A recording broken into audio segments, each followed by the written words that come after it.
I know you guys have like your own things that you guys are trying to work through, but what are the difficulties of preparing for a team that doesn't have Caitlin Clark out there tonight? Well, we found out about 5 minutes before shoot around today. So we had a game plan and practiced it yesterday, and then not having her, she's their engine, and so it changes what what you do. Not to say that they don't, they've got other great players. I'm not saying that, but she is the catalyst. So you have to kind of adjust your game plan for that. So we found out truly like 5 minutes before shoot around. Luckily, it was before shoot around. So we adapted on the fly, and at this point, we need to focus on ourselves and finishing games and doing everything we can to end on the winning side of these close games. And I anticipate tonight will be the same. And if I can, the last couple of games in the fourth quarter, you guys have been hit with some pretty big runs.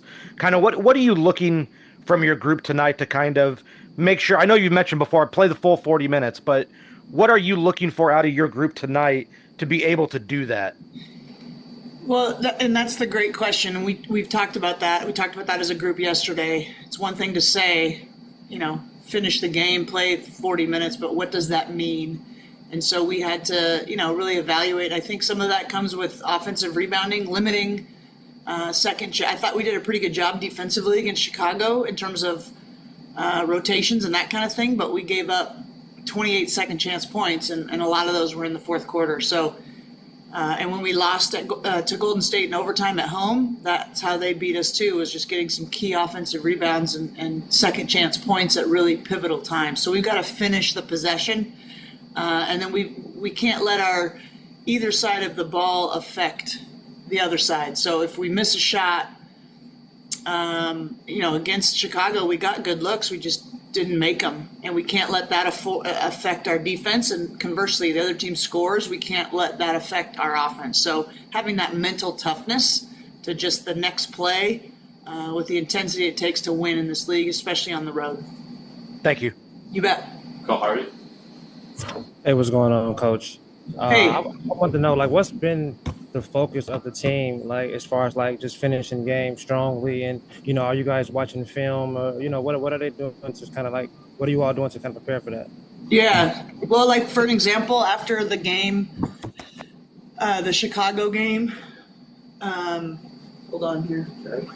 After the Chicago game, the next day we watched the first quarter, how our ball was moving, how we were defending, and then we watched the fourth quarter, to really sense what the difference is. And what you see is just our team getting tight and almost playing not to lose. And that's not how you win, to play not to lose. And so, I think we're all frustrated with the outcomes. But, we've also been hit with a ton of adversity, and we've got to maintain perspective and not lose sight of just next game, next play, quit worrying about what it all means. And I feel like we're really, really close, but that only counts in, what's the saying, in hand grenades and horseshoes. So it doesn't really count to be close in basketball, but we just have to keep pushing. Do you feel like your ability as a coach to relate to the players kind of helps them smooth things out, especially that you got a lot of young players and a couple of veterans? So do you feel like your ability as a coach, being able to relate to them, kind of helps the process easier, even though you guys are not, kind of finishing like how you guys want? Yeah, I think, one of the things that I am confident in is my ability to connect with players and create relationships with them. And, they want to do right. They want to succeed. They want to achieve. And I think sometimes coaches can lose sight of that and come at them in ways that doesn't help. And so, I'm blessed to have a good group. They want to learn. They want to do right. They're coachable. They keep showing up with the same attitude. So those are the things that you need as a coach, and you just keep pushing. Just keep chopping wood. The moment you kind of stop chopping, it's over. And they haven't shown any signs of that. But I try to keep it as positive as possible, while still being real with them. But, my saying is always the sun will come up. And the sun came up, and here we are. We get to play again, and tomorrow the sun's going to come up, and we got to regroup and reattack whether we win or lose tonight. So that's my mindset in life, and I try to, impose that on them as well. Thank you, Coach. Charlotte. Hi, Coach. Hey, Charlotte. I just wanted to talk to you about a couple of games ago.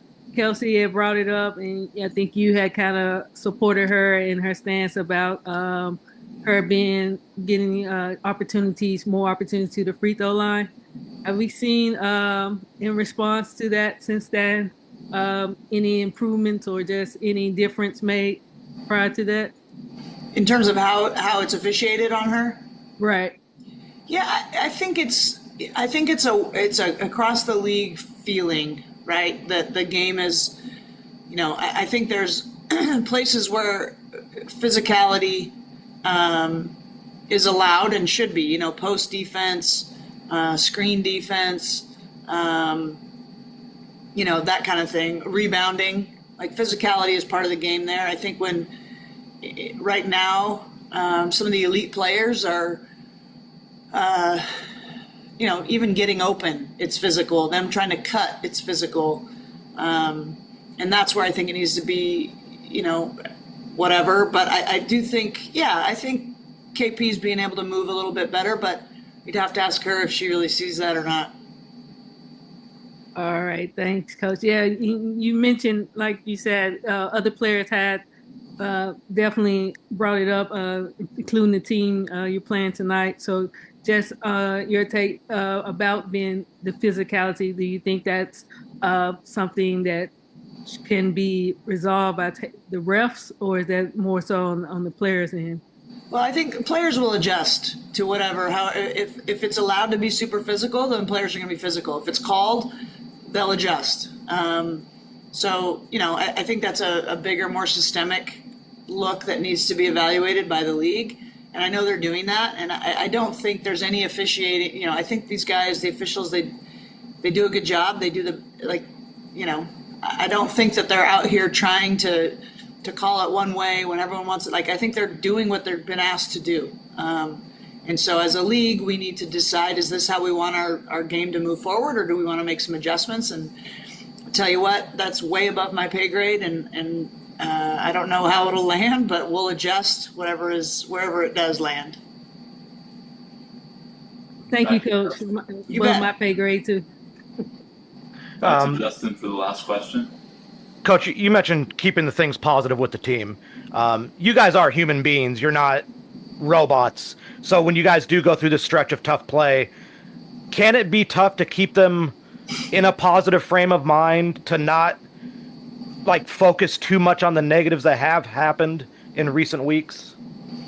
Yeah, I think it could, but I think it starts with me. I've got to fight that. I think it's been frustrating. The injuries have been frustrating. The players out have been frustrating. But I'm choosing not to focus on that. If I coach frustrated, if I act frustrated, then how can I expect them to not? So it really starts with me, and the ownership's on me to create the tone of our team and how we want things to be. But again, it cannot be, when we're trying to go from last place to making the playoffs, it cannot be always outcome driven, right? We can't be happy, out of our heads if we win and devastated when we lose. It's got to be, are we going to be better tonight than we were against Chicago? Are we going to be better at rebounding? Making sure that we have tangible things that the players can focus on, so it's not so outcome driven, so that there's, the emotions aren't, you're not devastated when you lose and out of your mind when you win. I think you've got to stay pretty consistent, but that starts with me. I appreciate it. You bet. Last question, Andrew Jones. Thanks a lot as always, Joshua. Coach, always good to see you, and you always still in good spirit no matter what the situation is. That's right, Andrew. That's right. Life's good. Definitely. That's the jovial person that you are all the way.